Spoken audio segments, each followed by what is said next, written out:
ಅನಿಲ್ ತಡ್ಕಲ್ ಅವರೇ, ರಾಜ್ಯದ ಆರ್ಥಿಕತೆಯ ಹಿತದೃಷ್ಟಿಯಿಂದ ಯಾರ ಹತ್ರ ದುಡ್ಡಿದೆಯೋ, ಯಾರನ್ನ ದೇವರು ಚೆನ್ನಾಗಿಟ್ಟಿದ್ದಾನೋ ನೀವು ಬೇಡಪ್ಪ ಗ್ಯಾರಂಟಿ ನೀವಾಗಿಯೇ ಬಿಟ್ಟು ಕೊಡಿ ಅಂತ ಕೇಳುವ ಸಾಧ್ಯತೆ, ಚರ್ಚೆ ತುಂಬ ಆಗ್ತಿದೆ ಅದರದ್ದು. ಅನೇಕ ಕ್ಯಾಬಿನೆಟ್ ಸಚಿವರುಗಳು ಮಾತಾಡಿದ್ದಾರೆ. ಸಿದ್ದರಾಮಯ್ಯನವರು ಸರಿಸುಮಾರು 17 ಬಜೆಟನ್ನು ಇವತ್ತೇನು ಮಂಡ್ಸಕ್ಕೆ ಹೋಗ್ತಾ ಇದ್ದಾರೆ. ಅಟ್ ದ ಸೇಮ್ ಟೈಮ್ ಅದರಿಂದೇ ಇದ್ದಂಥ ಭಾಳಷ್ಟು ಜನ ಎಕನಾಮಿಕ್ ಮೈಂಡ್ಗಳೇನಿತ್ತು, ಈ ಬಜೆಟ್ಗಳು ಈ ಸ್ಕೀಮ್ಸ್ಗಳನ್ನ ನಾವು ಡಿಸೈನ್ ಮಾಡಬೇಕಾದ್ರೆ there is deep study has gone Ajit. ಅಷ್ಟೇನು ಈಸಿಯಾಗಿ ಇದನ್ನು ಒಂದೇ ರಾತ್ರಿಗೆ ನಾವು ಒಪ್ಕೊಂಡು ಇದಕ್ಕೆ ಬಂದಿಲ್ಲ ನಾವು. And we are talking about a person like who has given 17 budget for the state. As a deeper exposure in terms of finance, economics ಎಲ್ಲ ಗೊತ್ತಿದೆ. At the same time politically it may fire back us in case if we withdraw.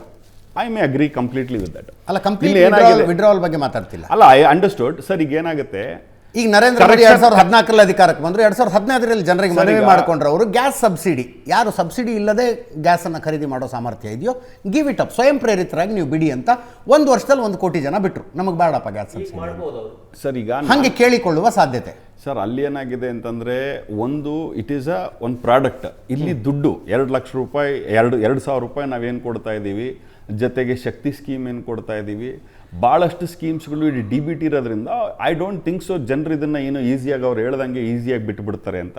But ನಾನು ಒಂದು ಹೇಳೋದಕ್ಕೆ ಇಚ್ಛೆ ಪಡ್ತೀನಿ ಇಲ್ಲೇನು ಅಂತಂದರೆ, ಇವತ್ತು ಏನು ಈ ದುಡ್ಡನ್ನು ಕೊಡ್ತಾ ಇದ್ದೀವಿ, they are not saving it, they are again spending it in the same domestic market. ಅದು ಮತ್ತೆ ನಮ್ಮ ತೆಕ್ಕೆಗೆ ಬರ್ತಾ ಇದೆ GST ಮೂಲಕ.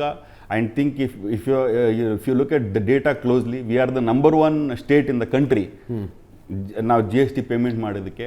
At the same time we are the number 1 state in the country who has the per capita income. ಇವತ್ತು ಇದೆಲ್ಲ ಆಗಿರುವಂಥದ್ದು because there is a social security ಸ್ಕೀಮ್ಗಳನ್ನ ಈ ರಾಜ್ಯ ಸರ್ಕಾರ ಕೊಟ್ಟಿರೋದಕ್ಕಾಗೇ ಆಗಿದೆ. ಎಟ್ ದ ಸೇಮ್ ಟೈಮ್ ಅವ್ರು ಏನು ದುಡಿತಾ ಇದ್ರು ಆ ದುಡ್ಡಿನ ಜೊತೆಗೆ ಸೋಷಿಯಲ್ ವೆಲ್ಫೇರ್ ಸ್ಕೀಮ್ಗಳು ಇನ್ನು ಮುಂದಿನ ದಿನಗಳಲ್ಲಿ ಐ ಪರ್ಸ್ನಲಿ ಫೀಲ್ ಎಜುಕೇಷನ್ ಮತ್ತು ಅವ್ರದ್ದು ಹಾಸ್ಪಿಟಲ್ ಖರ್ಚುಗಳೇನಿದೆಯೋ ಅದನ್ನು ಸರ್ಕಾರ ಈ ಥರದ್ದು ಒಂದು ಜವಾಬ್ದಾರಿಯನ್ನು ತಗೊಂಡ್ರೆ I think so called lower middle class and ನೀಡಿ, ಬಡವರು ಅನ್ನೋದಕ್ಕಿಂತ ನೀಡಿ ಅಂತ ಯಾರಿದ್ದಾರೋ ಅವ್ರಿಗೆಲ್ಲರಿಗೂ ಒಳ್ಳೆ ಆಗ್ತದೆ ಅನ್ನೋದು ನನ್ನ ಭಾವನೆ. ಅನಿಲ್, ನಿಮ್ಮ ಫ್ರೆಂಡ್ಸ್ ಅನೇಕ ಶಾಸಕರಿದ್ದಾರೆ, you have a close friendship with them. ಅವ್ರನ್ನೊಂದ್ಸಲ ಕೇಳ್ಬೇಕು ನೀವು, ಈ ರೋಸಿ ಪಿಕ್ಚರ್ ಇದೆನಾ ಕೆಳಗಡೆ ಅಂತ. ಪ್ರಶಾಂತ್, ನನಗೂ ಇದ್ದಾರೆ ಕೆಲವೊಬ್ರು, ನಿಮ್ಮಷ್ಟಿಲ್ಲ ಬಟ್ ಕೆಲವೊಬ್ರು ಇದ್ದಾರೆ. ಅವ್ರು ಹೇಳೋದೇನು ಅಂತಂದರೆ, ನಮ್ಗೆ ಅಭಿವೃದ್ಧಿಗೆ ದುಡ್ಡೇ ಸಿಗ್ತಾ ಇಲ್ಲ, ಶಾಸಕರು ಯಾಕಾದ್ವಿ, ಚುನಾವಣೆಗೆ ಇಷ್ಟು ಖರ್ಚು ಮಾಡಿ ಬಂದ್ವಿ, ನಮಗಿಲ್ಲ ಅಭಿವೃದ್ಧಿಗೂ ದುಡ್ಡು ಸಿಗ್ತಾ ಇಲ್ಲ, ಜನ ಬಂದು ನಮ್ಗೆ ಕೇಳ್ತಾ ಇದ್ದಾರೆ ಅವ್ರು ಹೇಳೋದು. ಅಲ್ಲಲ್ಲ, ಐ ಅಗ್ರಿ ವಿತ್ ಯು. ಈಗೇನಾಗಿದೆ Prashant, there are 2 kinds of development. ಒಂದು ಬೇಸಿಕಲಿ ಒಬ್ಬ ಮನುಷ್ಯನಿಗೆ ನಾವು ಡೆವಲಪ್ ಮಾಡೋದಕ್ಕೆ, ಎರಡನೇದ್ದು which is infrastructural development. Infrastructure ಅಂತಂದರೆ who are the beneficiaries. Let's assume immaterial, ನನ್ನ ರವಿಯವರು ಮತ್ತು ನನ್ನ ಸ್ನೇಹಿತರು ಎಲ್ಲರೂ ಅಕ್ಸೆಪ್ಟ್ ಮಾಡ್ಕೊತಾರೆ ಅಂತೀನಿ. ಒಬ್ಬ ಕಾಂಟ್ರಾಕ್ಟರ್ ಬೆನಿಫಿಟ್ ಆಗ್ತಾನೆ, ಒಬ್ಬ ಶಾಸಕ ಬೆನಿಫಿಟ್ ಆಗ್ತಾನೆ, ಒಬ್ಬ ಸೋ ಕಾಲ್ಡ್ ಬಿಸ್ನೆಸ್ ಮೆನ್ ಜೊತೆಗೇನು ಆ ಡೀಲರ್ ಇರ್ತಾರೆ ಅವ್ರು ಬೆನಿಫಿಟ್ ಆಗ್ತಾರೆ. ಇಲ್ಲಿ ಇವ್ರುಗಳು ಜಾಸ್ತಿ ಮಾತಾಡ್ತಾರೆ, ಡೀಲರ್ಗಳು ಇರ್ತಾರಲ್ಲ, ಜನ ಬೆನಿಫಿಟ್ ಆಗಲ್ಲ. ಅಲ್ಲಿಗೆ ಬರ್ತಾ ಇದೆ. ಸರ್ಕಾರ ಒಂದು ರಸ್ತೆ ಮಾಡಿಸ್ತಾ ಇದ್ರೆ ಸರ್ಕಾರ ರಸ್ತೆ ಮಾಡೋದು ಕಾಂಟ್ರಾಕ್ಟರ್ಗೆ ಹೋಗುತ್ತೆ ಅನ್ನೋದು ಹೇಳ್ತಾ ಇದ್ದೀನಿ. ಅಲ್ಲ ಹೇಳ್ತೀನಿ ಸರ್, ಒಂದು ನಿಮಿಷ ಹೇಳ್ತೀನಿ. ಸೊ ನಾನು ಐ ವಾಸ್ ಕಂಪ್ಲೀಟಿಂಗ್ ಇದು ಆದಮೇಲೆ ಕೊನೆಗೆ ಜನ. ಇಲ್ಲಿ ಯಾಕೆ ಇದನ್ನ ಜನ ಅಂತ ಹೇಳ್ತಾ ಇದ್ದೀನಿ, ಲಾಸ್ಟಿಗೆ ಯಾಕೆ ಜನ ತಗೊಂಡೆ ಅಂತಂದ್ರೆ, ಈಗ DBT ಒಳಗೆ 2,000 ರೂಪಾಯಿ ಶಕ್ತಿ ಯೋಜನೆ, ಯುವ ನಿಧಿ, ಈ ಥರದ್ದು ಅವನಿಗೆ ಆದಂಥ ಪರ್ಸನಲ್ ಬೆನಿಫಿಟ್ ಸಿಕ್ಕ. ಸರ್ ನಿಮಗೆ ಹೇಳ್ತೀನಿ ಕೇಳಿ, ನಾನು ಭಾಳಷ್ಟು ಚುನಾವಣೆ ಮಾಡಿದ್ದೀನಿ, ತಾವು ಭಾಳಷ್ಟು ಚುನಾವಣೆಗಳನ್ನ ಕವರ್ ಮಾಡಿದ್ದೀರಿ. ನನಗೇನು ಮಾಡಿತು ಸರ್ಕಾರ ಅನ್ನೋದು ಪ್ರಶ್ನೆ ಎತ್ತಾರೆ ಬಿಟ್ಟರೆ, ನನಗೆ ಬೀದಿ sir, if you look at 2013ರಿಂದ 2015 we have given a fantastic government. 100% we have given the schemes. 2004ರಿಂದ 2014 we have been extremely performing good. We have bought ಈ ದೇಶದ ಇತಿಹಾಸವನ್ನು ಚೇಂಜ್ ಮಾಡಿರುವಂಥ ಇದು ಮಾಡಿದ್ದೀವಿ, ಸ್ಕೀಮ್ಸ್ಗಳನ್ನ ತಗೊಂಬಂದಿದ್ದೀವಿ. ಇಷ್ಟಾದ ಮೇಲೂ ಸಹ if we are losing the elections ಅಂದರೆ, economics does not win the election sir, controversies win elections. That is where they are good at. ಅಲ್ಲಲ್ಲ, where I am coming. Anil, fine balance. ಒಂದು ಕನ್ನಡದಲ್ಲಿ ಮಾತಾಡಿ, ಇನ್ನೊಂದು ಇನ್ಫ್ರಾಸ್ಟ್ರಕ್ಚರ್ ಡೆವಲಪ್ಮೆಂಟ್ ಮೊದಲಿಗೆ ಕಾಂಟ್ರಾಕ್ಟರ್ಗೆ ಲಾಭ ಮಾಡಿ ಕೊಡುತ್ತೆ, ಕಡೆಯದಾಗಿ ಜನರಿಗೆ ಲಾಭ ಮಾಡುತ್ತೆ ಅಂತಂದ್ರೆ ಈ ವಾದಕ್ಕೆ ಏನು ಹೇಳೋಣ ಸರ್? ಅಲ್ಲ, ನಾನು ನಿಮಗೆ ಕ್ಲೀನಾಗಿ ಎಕ್ಸ್ಪ್ಲೇನ್ ಮಾಡಿದ್ದೀನಿ. ಇಫ್ ಯು ವಾಂಟ್ ಅಗೇನ್ ನಾನು ಮತ್ತೆ ಇನ್ನೊಂದು ಸರಿ ಅದ್ರ ಬಗ್ಗೆ ಹೇಳ್ತೀನಿ. ಈಗ ನೋಡಿ ಸರ್, ಕಾಂಟ್ರಾಕ್ಟರ್ ಏನು, ನಿಲ್ಲಿಸ್ಬಿಡಿ ಕರ್ನಾಟಕ. ಒಂದು ನಿಮಿಷ ಸರ್, ಒಂದು ನಿಮಿಷ. ನಾನು ಏನು ಹೇಳ್ತಾ ಇದ್ದೀನಿ ಅಂತಂದರೆ, ಬೇಸಿಕಲಿ ಏನ್ ಹೇಳ್ತಾ ಯಾರು ಇದ್ದಾರೆ ಸಾಮಾನ್ಯವಾಗಿ ಕೆಟ್ಟ ಮಾತಾಡ್ತಾರೆ ರಸ್ತೆಗಳಲ್ಲಿ ಇದನ್ನ ಓಡಾಡಿದ್ರು ಪರವಾಗಿಲ್ಲ, ಚರಂಡಿ ಕಟ್ಕೊಂಡಾಗ ಮೂಗು ಮುಚ್ಕೊಂಡು ಓಡಾಡಿದ್ರು ಅಲ್ಲಲ್ಲ. ಪರವಾಗಿಲ್ಲ, ನಿಮ್ಮ ಅಕೌಂಟಿಗೆ 2,000 ರೂಪಾಯಿ ಹಾಕ್ತಾ ಇದೀವಿ ಅಂತ ಹೇಳಿದ್ರೆ ಜನ ಒಪ್ಪಬಹುದು. ಇಲ್ಲ, ಒಪ್ಪಲ್ಲ.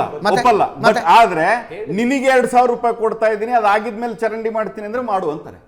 ನಾನು ಅದನ್ನ ಹೇಳೋದಕ್ಕೆ ಕೊಟ್ಟಿದ್ದೀನಿ. ನಿನಗೆ 2,000 ರೂಪಾಯಿ ಕೊಡ್ತಾ ಇದ್ದೀನಿ, ಅದಾದ್ಮೇಲೆ ಚರಂಡಿ ಮಾಡ್ತೀನಿ ಅಂದ್ರೆ ಜನ ಒಪ್ತಾರೆ.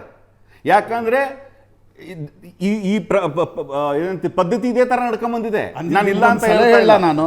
ಆಮೇಲೆ ಪರ್ ಕ್ಯಾಪಿಟಾ ಇನ್ಕಮ್ 2,000 ರೂಪಾಯಿ ಹಾಕ್ತೀನಿ ಅಂದಾಗ ನೆಕ್ಸ್ಟ್ ಟೈಮ್ ಚುನಾವಣೆಗೆ ಹೋಗಿ ನನ್ನ ಮನೆ ಎದುರುಗಡೆ ರಸ್ತೆ ಆಗಿಲ್ಲ, ನನ್ನ ಮನೆ ಎದುರುಗಡೆ ಕರೆಂಟ್ ಕಂಬ ಹಾಕಿಲ್ಲ ಅನ್ನೋದನ್ನ ಕಾಂಗ್ರೆಸ್ ಹೇಳ್ತಾರೆ. ಪಕ್ಷದವರೇ ಅನೇಕರ ನಾನು ಪ್ರಶ್ನೆ ಇಲ್ಲ ಅಂತ ಎತ್ತಿದ್ರು. ಹೇಳಲ್ಲ. No, no, no. I'm not ಇಲ್ಲ ಅನಿಲ್, ಅಂತ ಅನಿಲ್, ಅದನ್ನೇನು ಅನಿಲ್, ಹೇಳಿಲ್ಲ. ಅನಿಲ್. ಅದೊಂದು ಸೆಕೆಂಡ್ ಆಗಿ ಬರುತ್ತೆ ಅಂತ ಕರ್ನಾಟಕ ಕೊಟ್ಟ ಗ್ಯಾರಂಟಿ ಯೋಜನೆಗಳನ್ನ ಕಂಪೇರ್ ಮಾಡಿದ್ರೆ ಜಗನ್ ಇದಕ್ಕಿಂತ ಜಾಸ್ತಿ ಕೊಟ್ಟಿದ್ರು. ಕರ್ನಾಟಕದ ನಿಮ್ಮ ಶಾಸಕರುಗಳು ಹೇಳ್ತಾರೆ ಅದನ್ನ. ಅಷ್ಟೆಲ್ಲ ಕೊಟ್ಟು ಯಾಕೆ ಜಗನ್ ಚುನಾವಣೆಗಳಲ್ಲಿ ಸೋತ್ರು ಅಂತ. ಈಗ ಅಲ್ಲಿ ಏನಾಗಿತ್ತು sir, there was a moment. ಯಾರಿಗೆ? ಚಂದ್ರಬಾಬು ನಾಯ್ಡು ಅವರಿಗೆ ಒಂದು ಮೂಮೆಂಟ್ ನಡೆದಿತ್ತು. ಅಟ್ ದ ಸೇಮ್ ಟೈಮ್ ಈ ಕಡೆಗೆ ಪವನ್ ಕಲ್ಯಾಣ್ ಒಂದು ಮೂಮೆಂಟ್ ಇತ್ತಲ್ಲಿ. ಸರ್ ಒಂದೇ ಒಂದು ನಿಮಿಷ, ಪ್ರಕಾಶ್ ಕಮರಡಿ ಅವ್ರದ್ದೊಂದು ರಿಯಾಕ್ಷನ್ ತಗೊಳ್ತಾ ಇದ್ದೀನಿ. ಗ್ಯಾರಂಟಿ ಯೋಜನೆಗಳಿಂದ ರೈತರ ಅಂದ್ರೆ ಸಣ್ಣ ಹಿಡುವಳಿದಾರರ ಜೀವನ ಮಟ್ಟ ಸುಧಾರಿಸಿದ್ದರ ಬಗ್ಗೆ ಅಥವಾ ಸುಧಾರಿಸದೇ ಇರುವುದರ ಬಗ್ಗೆ ಅಥವಾ ಹಂಗೆ ಉಳಿದಿರೋದ್ರ ಬಗ್ಗೆ ಏನಾದ್ರು ಒಂದು ಅಧ್ಯಯನ ಆಗಿದೆಯಾ ಸರ್? ಅವ್ರ ಜೀವನ ಏನಾಗಿದೆ ಅಂತ? ಇಲ್ಲ, ಗ್ಯಾರಂಟಿ ಬಗ್ಗೆ ಸಮಗ್ರ ಅಧ್ಯಯನ ಕೆಲವು ಕಡೆ ನಡೆದಿದೆ, ಆದರೆ ಅಂಕಿಅಂಶಗಳು ಸ್ಪಷ್ಟವಾಗಿದ್ದಾವೆ. ಇದನ್ನ ಅಧ್ಯಯನ ಮೂಲಕ ಬೇಕಾಗಿಲ್ಲ. ನಾನೊಂದು ಹಳ್ಳಿಗೆ ಹೋದಾಗ ನಮ್ಮ ಮಲೆನಾಡು ಪ್ರಾಂತ್ಯದಲ್ಲಿ ಒಬ್ಬ ಹೋಟೆಲ್ನವರು ಒಂದು ಬಹಳ ಅರ್ಥಪೂರ್ಣವಾದ ರಿಯಾಕ್ಷನ್ ಕೊಟ್ಟರು. ಓಕೆ, ನೋಡಿ ಸರ್, ನನ್ನ ಹೋಟೆಲ್ಗೆ ಕಾಫಿ ಕುಡಿಯಕ್ಕೆ ಬರ್ತಿಲ್ಲ, ತಿಂಡಿ ತಿನ್ನಕ್ ಬರ್ತಾ ಇದ್ದಿಲ್ಲ, ಈ ಕೈಯಲ್ಲಿ ಸ್ವಲ್ಪ ದುಡ್ಡು ಸಿಕ್ಕುತ್ತೆ. ಇದು ನಾನು ವಿವರ ಬೇರೆ ಕೊಡ್ತೀನಿ. ಈ ಜನರ ಇದು ಕೀನಿಸಲ್ಲ. ನಮ್ಮ ಮುರಳೀಧರರು ಇದ್ದಾರೆ. ಈ ಅರ್ಥವ್ಯವಸ್ಥೆ ಹೋಗ್ಬೇಕು ಅಂತ ಆದಾಗ ಮಹಾನ್ ಯೋಜನೆಗಳು ಬೇಕು ಅಂತನೂ ಇಲ್ಲ. ಜನರ ಜೋಬಲ್ಲಿ ದುಡ್ಡು ಹಾಕಿ ಆ ಹಣವು ಅರ್ಥವ್ಯವಸ್ಥೆಯಲ್ಲಿ ಸ್ವಲ್ಪ ಸರ್ಕ್ಯುಲೇಷನ್ ಆಗಂತದ್ದು. ನೋಡಿ, ಗ್ಯಾರಂಟಿ ಹಣ ಅನ್ನುವಂಥದ್ದು ಹೋಟೆಲ್ ಅಲ್ಲಿ ಹೋಗ್ಬಿಟ್ಟು ಟೀ ಚಹಾ ಕುಡಿಯಕ್ಕೆ ಅಂತ ಹೋಗ್ತಾನೆ, ಒಬ್ಬ ರೇಷನ್ ಅಂಗಡಿ ಹೋಗ್ಬಿಟ್ಟು ಮತ್ತೇನೋ ತಗೊಳಕ್ಕೆ ಅಂತ ಹೇಳ್ತಾರೆ.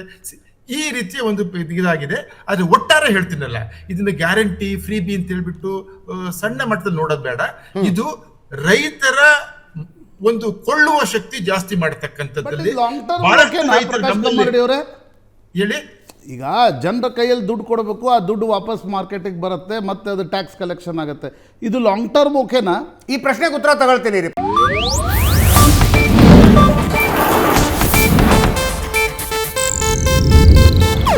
ಇದು ಏಷ್ಯಾನೆಟ್ ನ್ಯೂಸ್ ನೆಟ್ವರ್ಕ್ ಪ್ರಸ್ತುತಿ.